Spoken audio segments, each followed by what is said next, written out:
Les professeurs viennent d'où?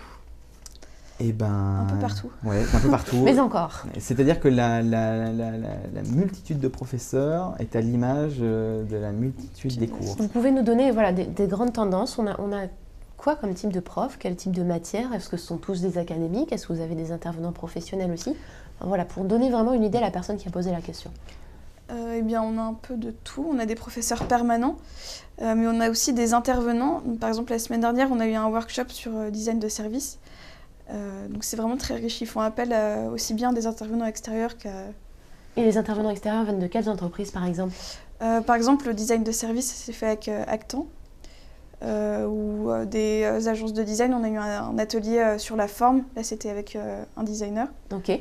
Donc, ce qu'il faut voir aussi, c'est qu'il y a des professeurs avec de vraies compétences académiques, tout simplement parce que pour avoir le grade master, c'est requis et c'est une obligation. Donc aujourd'hui, les professeurs de Centrale, les professeurs qui viennent de l'EM, sont des professeurs reconnus qui font aussi de la recherche, qui posent aussi des documents qui sont publiés. Enfin voilà, il y a... Mais sur les matières, vraiment, vous avez dit du Kung Fu par exemple, qui est un prof de Kung Fu, mais il y a quoi d'autre comme matière? Kung Fu, théâtre, interculturalité. Avec une docteure en anthropologie. Voilà, Okay.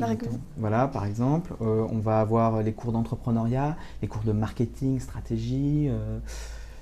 Il y a une liste qui est immense de cours dans chacun des 4 piliers.